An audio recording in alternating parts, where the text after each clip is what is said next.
नमस्कार। मेरा नाम आर के मीणा, सह आचार्य राजनीति विज्ञान, राजकीय महाविद्यालय झालावाड़। आज हम MA final political science paper 7th and 8th जो पब्लिक इंटरनेशनल लॉ है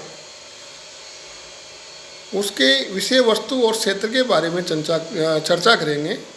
अंतर्राष्ट्रीय कानून की विषय वस्तु और क्षेत्र, इसके बारे में अध्ययन करेंगे।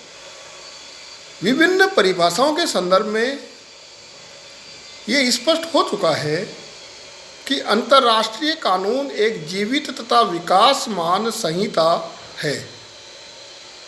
इसके परंपरागत क्षेत्र का बहुत अधिक विस्तार हो चुका है, क्योंकि समय और परिस्थितियों की आवश्यकताओं के अनुसार पिछले कुछ दशकों में इसमें अनेक नए आयाम जुड़े हैं। अंतर्राष्ट्रीय कानून का अब भी विकास हो रहा है, अतः इसका क्षेत्र स्थैतिक न होकर निरंतर गत्यात्मक है।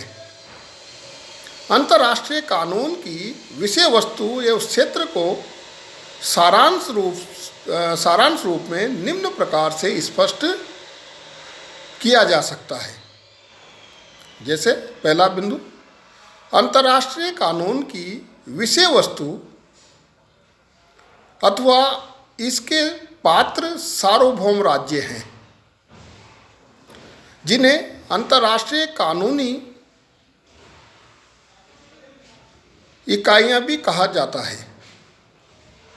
अंतर्राष्ट्रीय कानून इन्हीं स्वतंत्र एवं सार्वभौम राज्यों के पारस्परिक संबंधों में प्रयुक्त होने वाला कानून है। दूसरा बिंदु, कुछ ऐसी इकाइयां होती है जो राज्य तो नहीं है और न ही वे सार्वभौमिकता प्राप्त है, लेकिन वे सार्वभौमिक सत्ता की प्रतिनिधि या उसके अधिकार प्राप्त करके काम करती है। ऐसी स्थिति में अधिकार देने वाली सार्वभौम शक्ति से संबंध के आधार पर इस प्रतिनिधि संस्था की भी हम सार्वभौम प्रकृति ही समझ सकते हैं।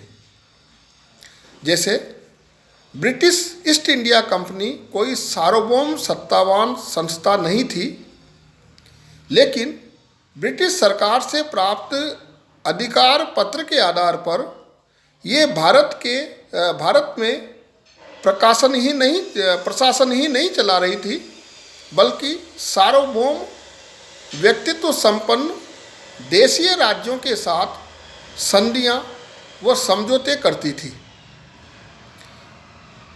जिन्हें क्राउन ने कानूनी संधियों और समझौतों के रूप में स्वीकार किया और ब्रिटेन की कानूनी संहिताओं में समाविष्ट किया।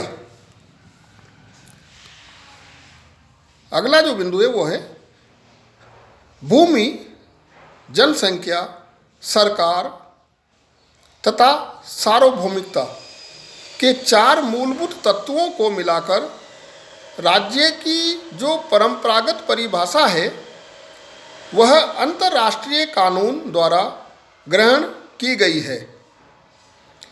जॉन ऑस्टिन ने कहा था कि राज्य की सार्वभौम सत्ता आंतरिक एवं बाह्य रूप से अनियंत्रित है और इस परिभाषा को अंतर्राष्ट्रीय कानून के क्षेत्र में एक संगत कानूनी परिभाषा के रूप में स्वीकारा गया है। अगला जो बिंदु है वह है स्वतंत्र एवं सार्वभौम राज्यों के अतिरिक्त उपनिवेश, सह राज्य, आदिष्ट प्रदेश, संरक्षित प्रदेश, तटस्थीकृत प्रदेश आदि भी अंतर्राष्ट्रीय कानून के पात्र या उसकी इकाइयां बनते रहे हैं। अंतर्राष्ट्रीय कानून के अंतर्गत उनके अधिकारों की व्यवस्था की गई है। अभिप्राय ये हुआ कि आज अंतर्राष्ट्रीय कानून केवल राज्यों के अधिकारों और कर्तव्यों तक सीमित नहीं है, अपितु वे राजनीतिक इकाइयां भी जो राज्य की श्रेणियों में नहीं आती, उत्तरोत्तर अंतर्राष्ट्रीय नियमन का विषय बनती जा रही है। अगला जो बिंदु है वो है, अनेक अंतर्राष्ट्रीय संगठन और संस्थाएं भी अंतर्राष्ट्रीय नियमन का विषय है। जैसे संयुक्त राष्ट्र संघ जैसी विशेष संस्थाओं को अंतर्राष्ट्रीय कानून के क्षेत्र से बाहर नहीं रखा जा सकता। ऐसी सार्वदेशीय संस्थाओं का चरित्र कुछ दृष्टियों से राज्य जैसा ही है। इन अंतर्राष्ट्रीय संगठनों के कर्मचारियों को भी राजनयिकों का दर्जा दिया जाता है तथा सार्वभौम राज्यों के राजनयिकों जैसी ही सुविधाएं और अधिकार उन्हें प्रदान किए जाते हैं। धन्यवाद।